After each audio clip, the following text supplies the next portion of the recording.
IT বাড়ির পক্ষ থেকে আপনাদের সবাইকে স্বাগত জানাচ্ছি আজকের বাংলা ভিডিও টিউটোরিয়াল পর্বে। গত পর্বে আমরা আপনাদের সাথে কথা বলেছিলাম ডোমেইন নেম নিয়ে। আজকের পর্বে আমরা আপনাদের সাথে কথা বলবো হোস্টিং নিয়ে। একটি ওয়েবসাইট করতে গেলে ডোমেইন কেনার পরেই আমাদেরকে যে বিষয়টি কিনতে হয় সেটি হচ্ছে একটি ওয়েবসাইটের হোস্টিং। তো শুরুতে আমরা জানবো হোস্টিং কি জিনিস। আমরা জানি অলরেডি যে ডোমেইন হচ্ছে একটি ওয়েবসাইটের নাম। তো একটা ওয়েবসাইটে সাধারণত কি কি থাকে, যেমন ধরুন আপনি আপনার একটি কোম্পানি রয়েছে, সেই কোম্পানির জন্য একটি ওয়েবসাইট তৈরি করবেন। তো সেই ওয়েবসাইটে কি কি তথ্য থাকবে আপনি বলুন। সেই ওয়েবসাইটের আপনার যে কোম্পানি আছে, কোম্পানির যারা বিভিন্ন ওয়ার্কার তাদের ছবি থাকবে, তাদের ইনফরমেশন থাকবে, আপনার কোম্পানির ভবিষ্যৎ পরিকল্পনা কি, আপনার কোম্পানির অফিসের ছবি থাকবে, বিভিন্ন ক্লায়েন্টদের তথ্য থাকবে এবং আপনার কোম্পানি কি কি সার্ভিস প্রোভাইড করে সেইগুলোর বিভিন্ন তথ্য, ছবি ইত্যাদি থাকবে। তো এই যে আপনার একটি ওয়েবসাইট, আপনার কোম্পানির ওয়েবসাইটে আপনার কোম্পানির বিভিন্ন ছবি, বিভিন্ন লেখা, বিভিন্ন ইনফরমেশন, ভিডিও ইত্যাদি থাকবে। এই বিষয়গুলো, এই যে ফাইলগুলো, এগুলো থাকে একটা ফাইল। এই ফাইলগুলো আপনি কোথায় রাখবেন, এটা হচ্ছে একটা মেজর কোশ্চেন। কারণ এই ফাইলগুলো কিন্তু এমন না যে আপনি আপনার কম্পিউটারে রেখে দিবেন এবং সেই ফাইলগুলো যে কেউ দেখতে পারবে। কারণ একটা ওয়েবসাইট আমরা কি জানি, একটা ওয়েবসাইট হচ্ছে ওয়ার্ল্ড ওয়াইড এবং এটা অনলাইনে থাকে সব সময়। কারণ হচ্ছে আপনি ঘুমিয়ে আছেন রাতের বেলা, আপনার কোম্পানি দিয়ে হয়তো কেউ খুঁজে পেল, আপনার কোম্পানির ওয়েবসাইটে ঢুকলো। তো আপনি আপনার কোম্পানির যে ইনফরমেশনগুলো, ডাটাগুলো আছে সেগুলো আপনার কম্পিউটারে আছে। ধরলাম আপনার কোম্পানির বিভিন্ন তথ্য আপনার কম্পিউটারে আছে। তো আপনি রাত্রেবেলা কম্পিউটার বন্ধ করে ঘুমিয়ে গেলেন। তো এখন কেউ একজন চাচ্ছে আপনার কোম্পানির ইনফরমেশনগুলো আপনার ওয়েবসাইট থেকে দেখতে। তো আপনি তো আপনার কম্পিউটার বন্ধ করে দিয়েছেন, তো তাহলে কিভাবে দেখবে আপনার তথ্যগুলো? কারণ আপনার কম্পিউটার তো বন্ধ। তো এই ক্ষেত্রে আমরা যে কাজটি করি অ্যাকচুয়ালি, যে আমাদের যে কোম্পানির তথ্যগুলো যেগুলো আমরা চাই আমাদের ওয়েবসাইটের মাধ্যমে সবাই দেখুক, এই তথ্যগুলোকে এমন একটা কম্পিউটারে পাঠিয়ে দেওয়া হয় যে কম্পিউটার 24 ঘন্টা ওপেন থাকে, যে কম্পিউটার 24 ঘন্টায় অ্যাক্টিভ, বছরে 365 দিন, দিনে 24 ঘন্টা অলওয়েজ ওপেন থাকে, যাতে করে আপনার ওয়েবসাইট যে কেউ দিনে রাতে যে কোনো সময় আপনার ওয়েবসাইটে ঢুকে যাতে আপনার কোম্পানির তথ্যগুলো যে কোনো সময় দেখতে পারে। তো এই যে আমরা যে কম্পিউটারের কথা বললাম বা যে স্টোরেজে থাকবে, কারণ এই ফাইলগুলো তো আর কোনো জায়গায় থাকবে না। যেমন আপনার কম্পিউটারের ফাইলগুলো কোথায় থাকে, আপনার কম্পিউটারের ফাইলগুলো থাকে আপনার হার্ড ডিস্কে।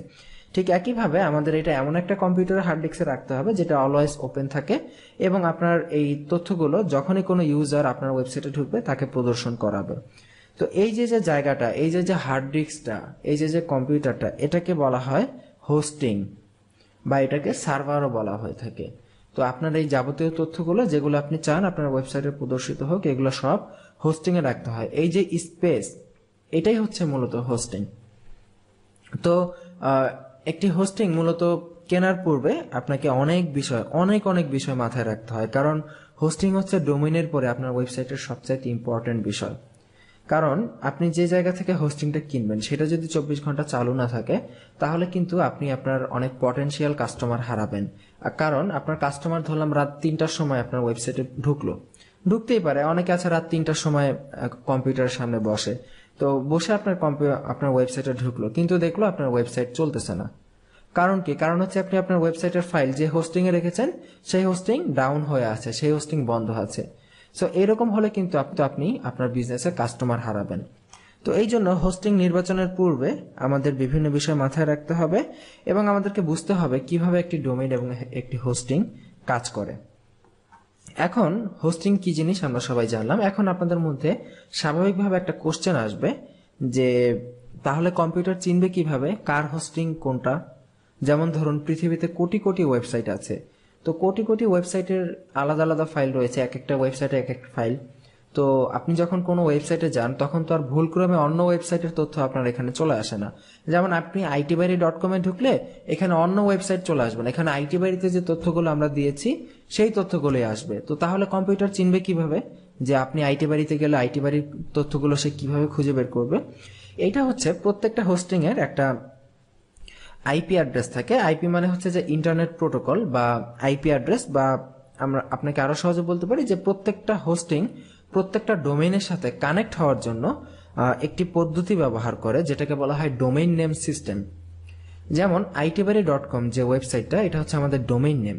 তো এই ডোমেইনের জন্য আমরা যখন কোনো একটা হোস্টিং কিনেছি তখন itbari.com নামে একটি হোস্টিং রেজিস্টার করা হয়েছে।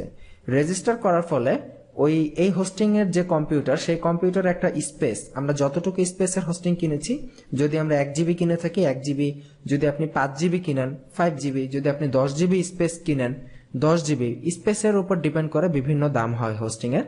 তো যাই হোক, ধরলাম আমরা itbari-র জন্য 1 জিবির স্পেস কিনলাম।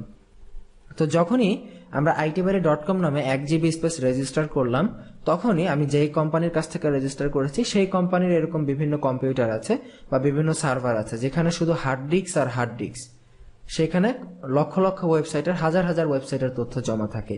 তো সেই হার্ড ডিস্কগুলোর মধ্যে আমাকে 1 জিবি স্পেস আমার নামে itbari.com নামে বরাদ্দ হয়ে গেল।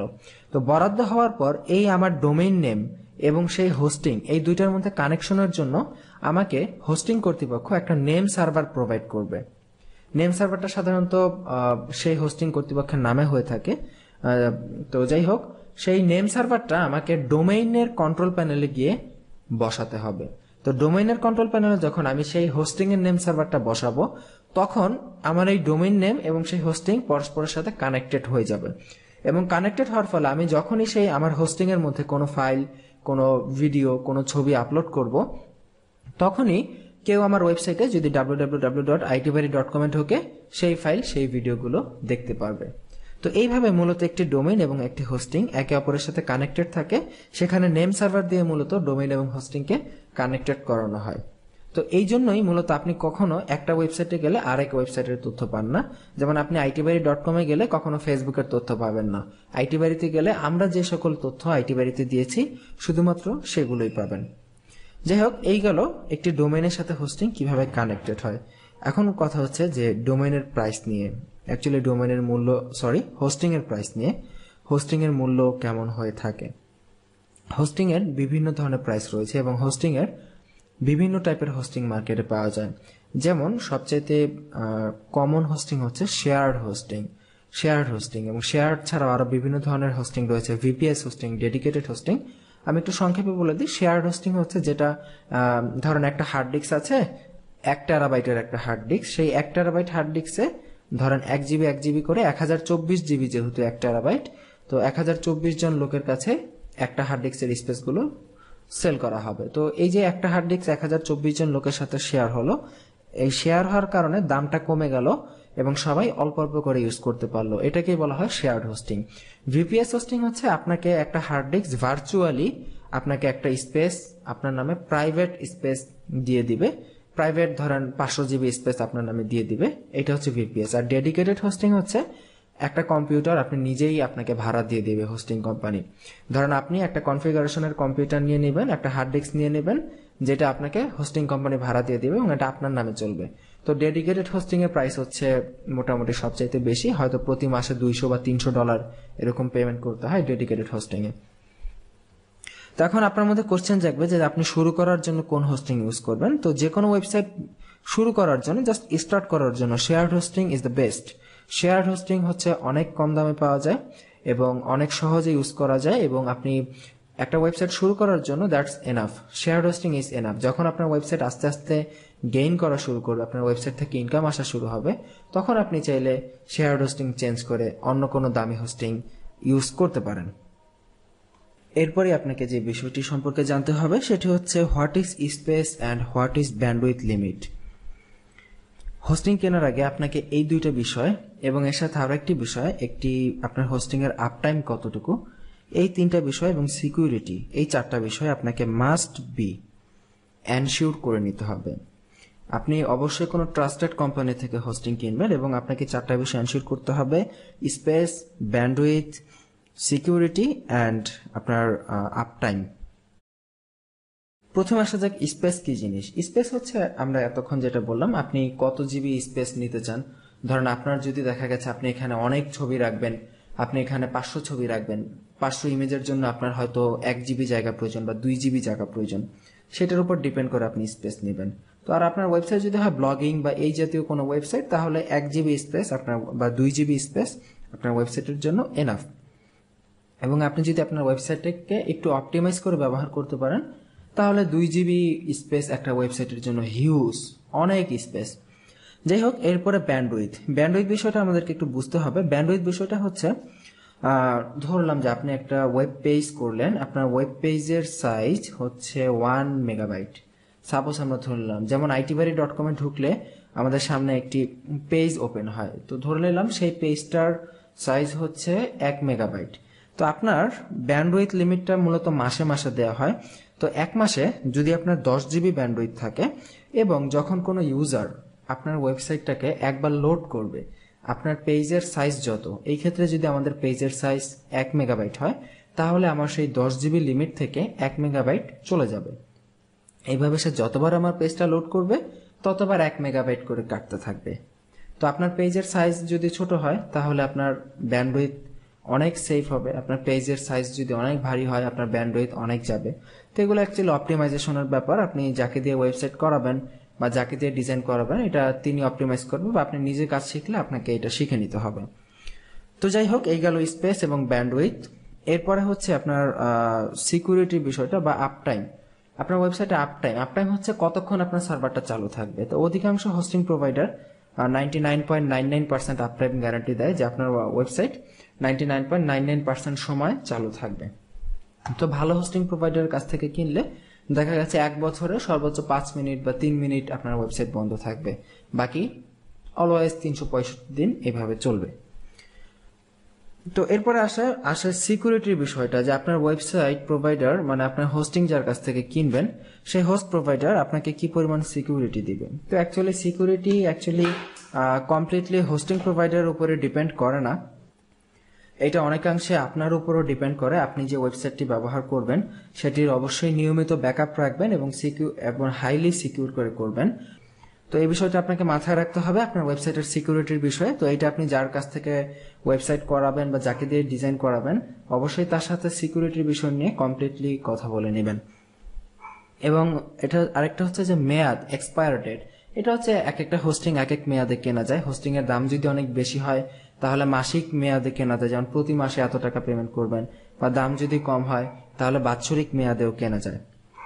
তো ট্রাস্টেড হোস্টিং প্রোভাইডার কোথায় পাবেন? বরাবরের মতো আমরা এবারও বলতেছি যে আপনার সবচেয়ে বেটার হয় আপনি যদি বাইরের কোনো কোম্পানির কাছ থেকে আপনার কার্ড দিয়ে পেমেন্ট করে কিনে নেন, অথবা যদি আপনি অত টাকা না থাকে বা কার্ডের সমস্যা থাকে তাহলে আপনি চাইলে সরাসরি আমাদের কাছ থেকেও হোস্টিং কিনতে পারেন। তো আমাদের কাছ থেকে হোস্টিং কিনতে হলে আপনি আমাদের হোস্টিং প্রোভাইডার হচ্ছে ithostbd.com। আপনি www.ithostbd.com লিখে যদি আপনার এন্টার প্রেস করেন তাহলে আমাদের ওয়েবসাইটে চলে যাবেন। এরা হচ্ছে আমাদের মূলত হোস্টিং পার্টনার।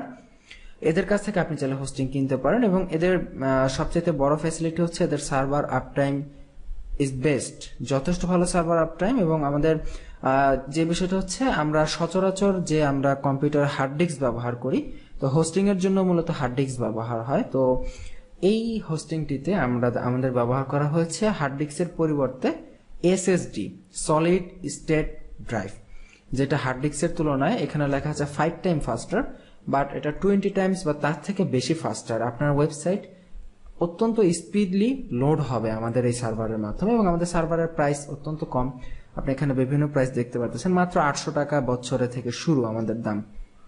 তো আপনি যদি মনে করেন যে আমাদের কাছ থেকে ডোমেন হোস্টিং কিনবেন, দ্যাটস বেটার, আপনি আমাদের স্ক্রিনে দেখানো ইমেল অ্যাড্রেসে মেইল করুন, আমরা আপনার সাথে কন্ট্যাক্ট করে নেব। তো এই ছিল হোস্টিং নিয়ে আপনাদের সাথে বিভিন্ন কথাবার্তা। তো ডোমেন হোস্টিং এর বিষয়ে পর্বটা মূলত এখানেই শেষ হচ্ছে। তো এক্ষেত্রে আপনাদেরকে সর্বশেষ আপনাদেরকে একটি কথা বলে রাখতেছি যে ডোমেন হোস্টিং আপনার ওয়েবসাইটের সবচেয়ে ইম্পর্টেন্ট বিষয়। অবশ্যই কিছু টাকা বাঁচাতে গিয়ে আপনার ওয়েবসাইটটিকে আপনি বিপদের দিকে ঠেলে দিবেন না, কারণ একটা ওয়েবসাইট একদিন বা 2 দিনের জন্য না, একটা ওয়েবসাইট সারা জীবনের জন্য। সো টাকা একটু বেশি গেলেও যাতে ট্রাস্টেড প্রোভাইডারের কাছ থেকে কেনেন এবং সারা জীবন নিশ্চিন্তে থাকেন। ভালো থাকবেন সবাই।